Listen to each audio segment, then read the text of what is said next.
It brings indescribable sadness to know contributed significantly to her fear, paranoia, and isolation. The orchestra was still playing when Prince William stopped beside the royal table and saw the impossible. Meghan was sitting in Catherine's designated place, smiling beneath the chandeliers as though the arrangement had already been approved. William did not argue. He did not demand an explanation. He looked at the empty space where his wife should have been, turned away from the king, and walked out of the state banquet. Before we go deeper into what this really means for the royal family, make sure to subscribe so you don't miss a single update. Shock moved through Buckingham Palace without a single voice rising. A state banquet is one of the monarchy's most formal diplomatic events, where every chair reflects rank, duty, and the order of royal responsibility rather than personal choice. Catherine's position beside her husband was therefore not a casual preference. It represented her place as the Princess of Wales, and the woman expected to stand beside the future king. William froze when an equerry quietly pulled out the neighboring chair. The prince tightened his jaw, placed his folded program on the table, and refused to look toward Meghan. His anger was not loud, yet that made it more powerful. By walking away instead of sitting down, he rejected the change without creating a confrontation in front of foreign guests.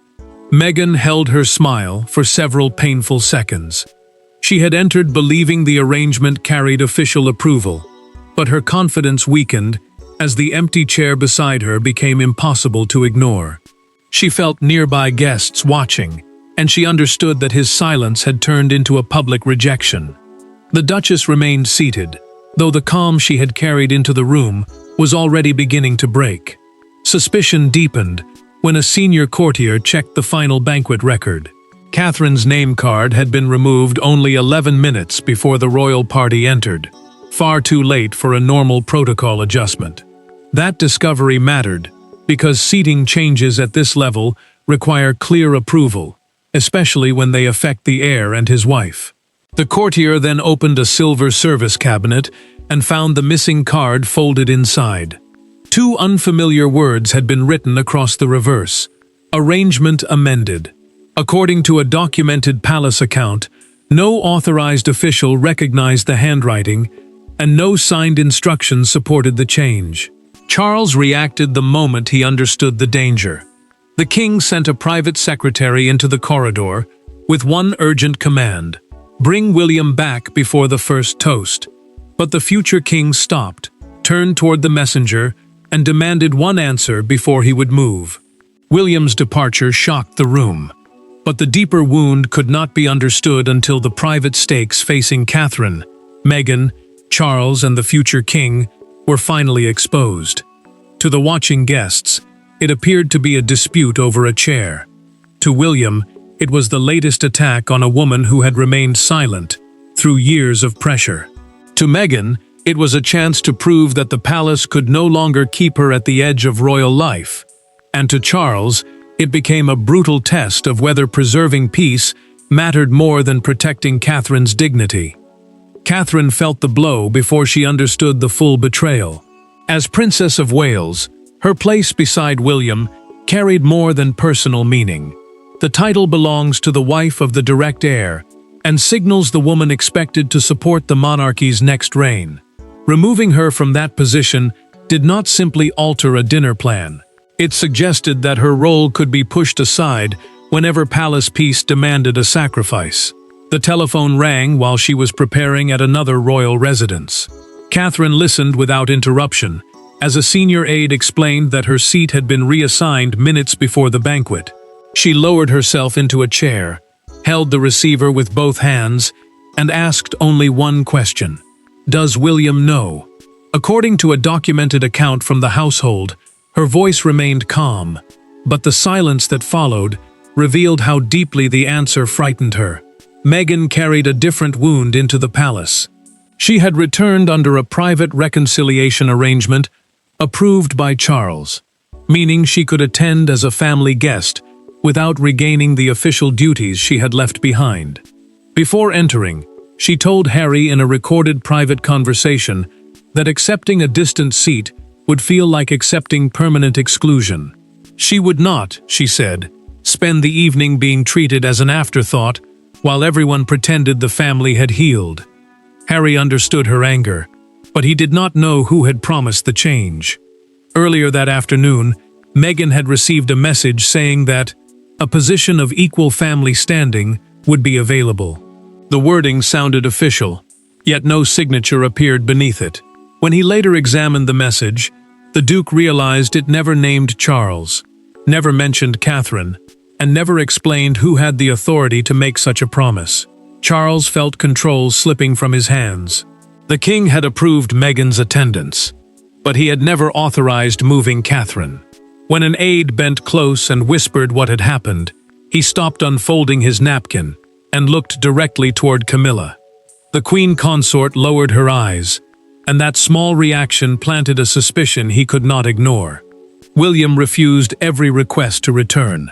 The prince told the private secretary that he would not step back into the room until Catherine's name card was restored, and the person responsible was identified.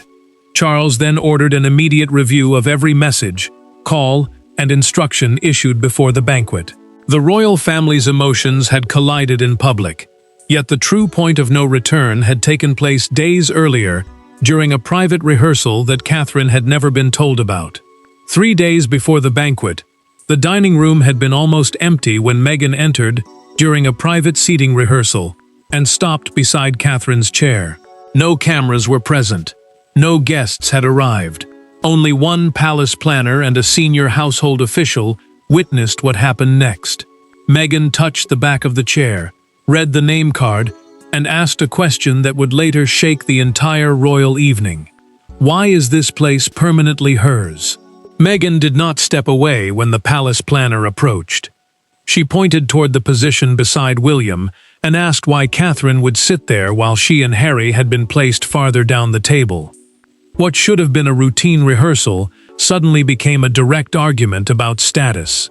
A state banquet seating plan follows constitutional rank, diplomatic importance, and the host's approved order, meaning one altered chair can change the standing and symbolism of every person around it. The planner answered carefully. Catherine's place reflected her role as Princess of Wales, not personal favor, because she stood beside the direct heir and represented the monarchy's next reign. Meghan listened, but the explanation only deepened her hurt. She said reconciliation meant nothing if humiliation had already been built into the seating chart. The senior official remained silent, watching her anger harden into something far more dangerous than disappointment. Catherine received the warning later that evening through a documented household call.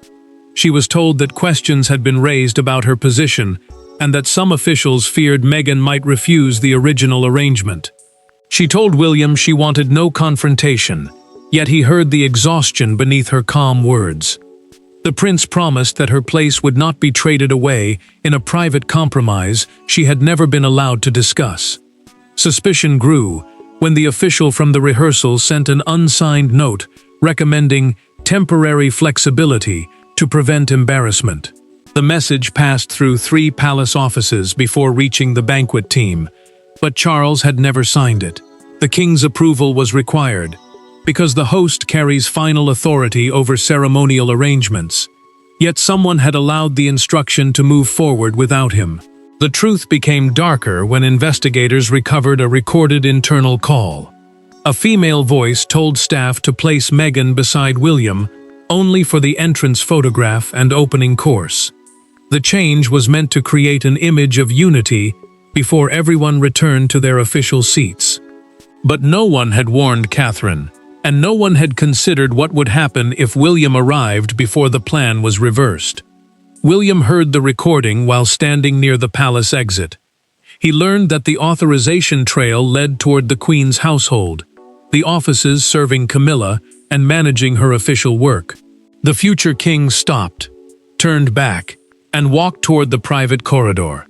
Not to rejoin the banquet, but to confront the person he believed had placed Meghan in Catherine's chair. The walkout had been silent, but William's return to the private corridor would bring him face to face with the royal figure whose explanation could either calm the crisis or destroy the evening completely. William did not return to the ballroom. He entered a private reception room where Camilla was waiting with Charles, then closed the door before any aid could follow. The prince placed Catherine's recovered name card on the table and asked one direct question: "Who decided my wife could be erased?" Camilla's expression hardened. Charles remained standing.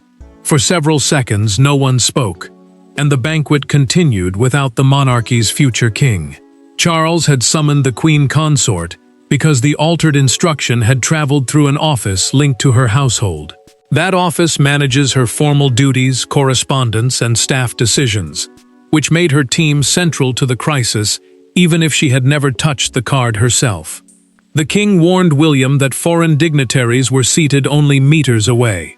Another royal absence, he said, could turn a private family dispute into an international embarrassment before the first toast was even delivered. William did not soften. He pushed the name card across the table and accused Camilla's office of sacrificing Catherine's dignity to manufacture an image of reconciliation with Meghan. The future king said the palace had chosen appearances over trust, and this time his wife had been made to pay the price.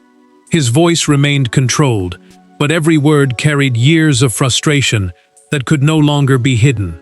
Camilla refused to accept the blame.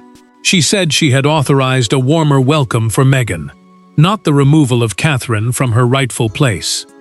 The queen consort then turned the accusation back toward William, telling him that walking out had punished Charles in front of his guests, rather than protected the woman he loved. The prince answered that silence at the table would have made the insult look approved. Charles opened a sealed briefing folder and read the instruction for himself.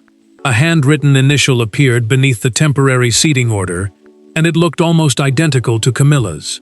According to the documented palace file, the mark had been accepted as approval without a second check. She leaned forward, stared at it, and declared that the initial was false. The king looked from the page to his wife, realizing someone had used her authority as cover. The door opened before anyone could respond. A footman entered with a message from the banquet floor. Meghan had refused to leave Catherine's seat unless Charles personally asked her.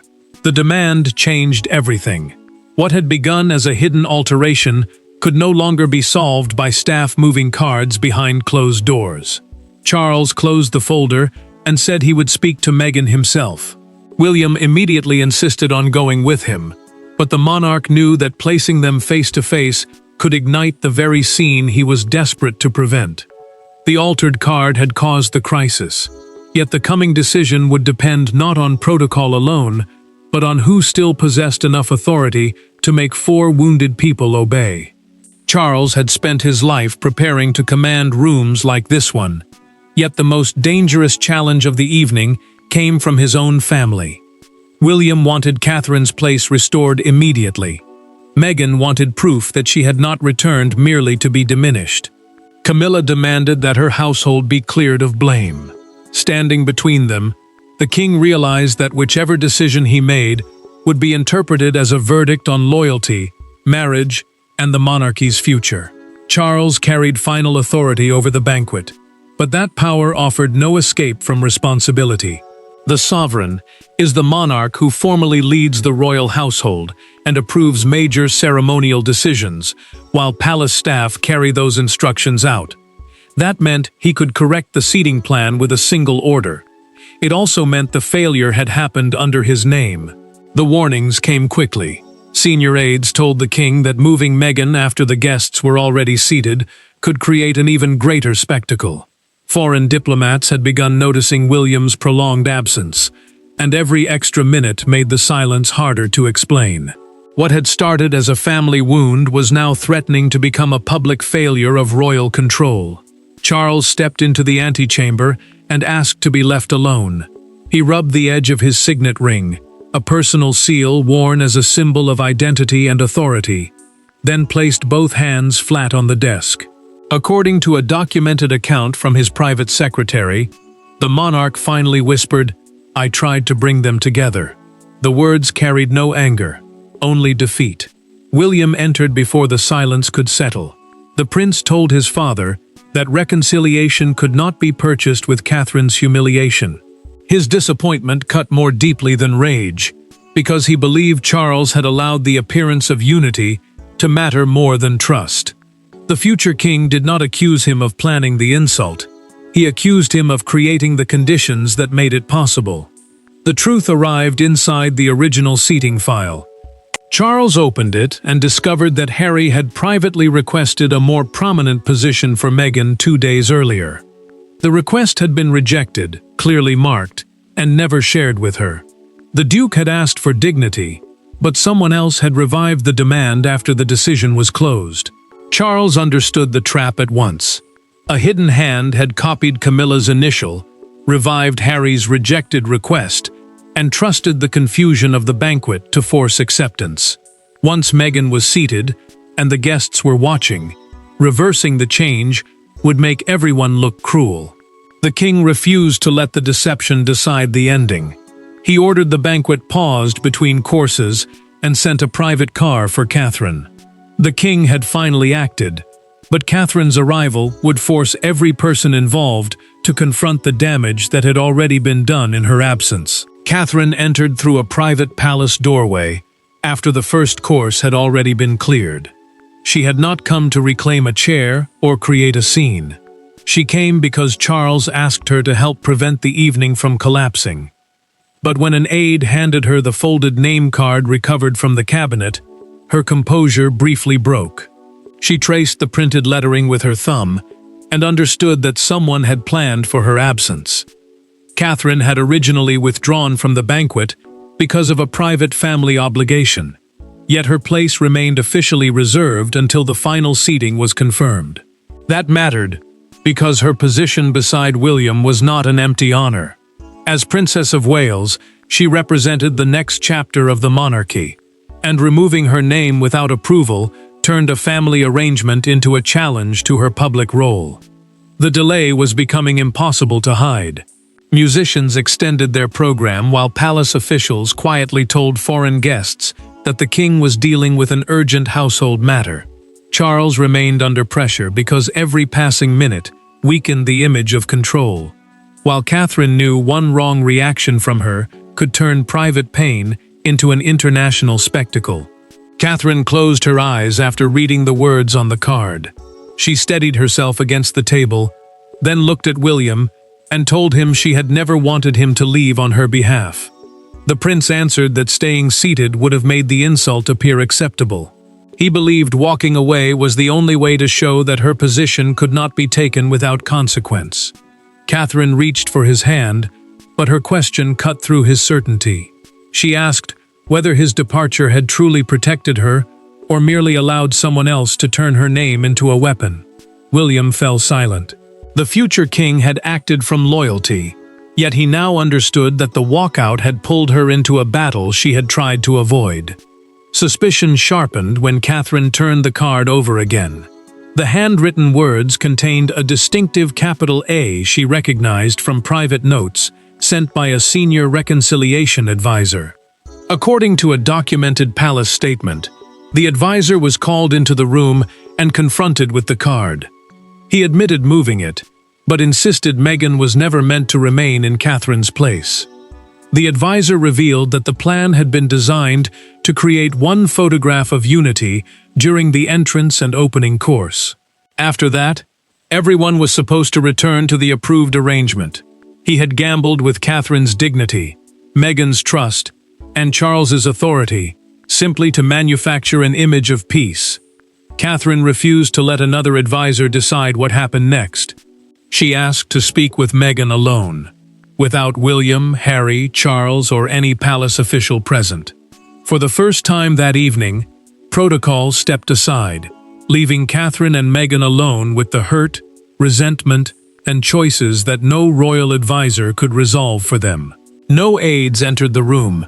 No husbands stood beside them. Catherine and Meghan faced one another with the disputed name card resting between them on a small table. For years, every disagreement had been filtered through statements, interviews, friends, and palace offices. Now there was no institutional buffer. Catherine spoke first. not with anger, but with a sentence Meghan did not expect. "That chair was never worth what this family has done to us." Catherine understood that neither woman was being seen as a person anymore. She had become a symbol of tradition, duty, and continuity, while Meghan had become a symbol of challenge, change, and rejection. Yet behind those public roles, both had carried the same private wound, the constant feeling that every choice was being measured as proof of whether they truly belonged. Charles had given them 10 minutes before the banquet had to resume. The king knew the delay could not continue, but he also understood that no palace office could solve what years of silence had created. For once, the future of the evening rested with two women who had rarely been allowed to speak without someone else shaping the meaning afterward. Meghan finally admitted the truth. She knew the seat belonged to Catherine, but she believed accepting it would force the palace to acknowledge that she could not be invited back as family, and then treated as permanently lesser. Her voice remained steady at first, yet the anger beneath it began to crack. She had wanted recognition, not another carefully arranged reminder of exclusion. Catherine answered without raising her voice. She said taking the chair had not challenged an institution. It had targeted another woman who had no part in the earlier rejection.